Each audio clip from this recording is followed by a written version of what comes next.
Let me start off by making two statements and having you decide whether I'm telling the truth or if I'm lying. Firstly, Lies of P is Bloodborne on PC. And Lies of P is basically Bloodborne 2. These are of course absolute lies. But you know what? That's absolutely fine. Because it's time to start accepting the reality that we live in.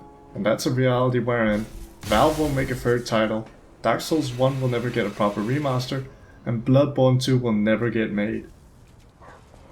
Thankfully though, some developers have gotten tired of waiting and have taken matters into their own hands, thus introducing Lies of P, a Souls-like based in the Dark Victorian city during the something era.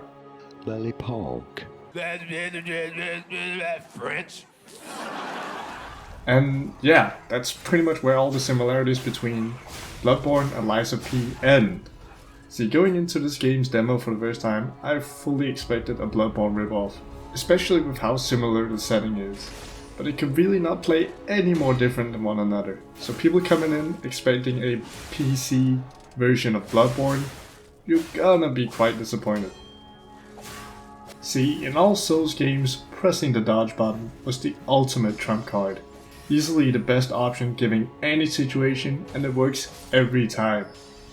In Lies of P, you also have a block mechanic, and timing your block perfectly gets you a deflect, thus nullifying all damage.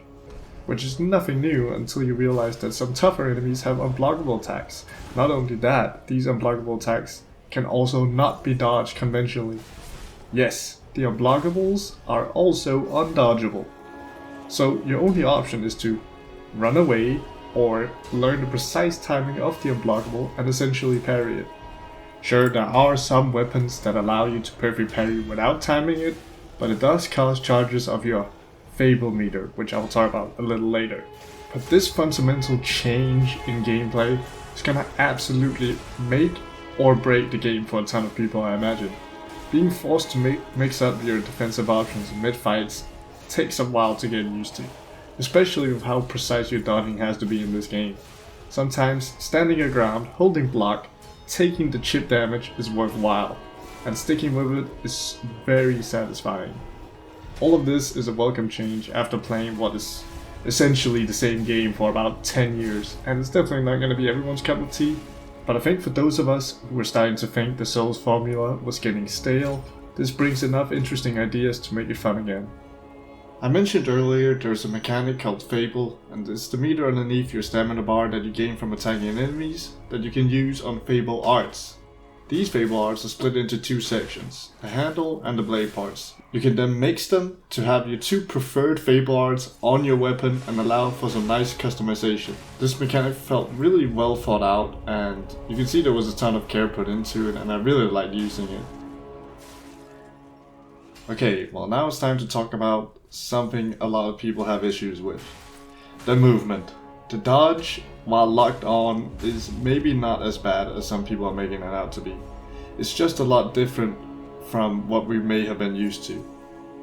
And I think it's very intentional from the devs' part to make the combat a lot closer, to force you to vary your defensive options. I personally like the flow of it a lot. But the unlocked dodge though it's terrible.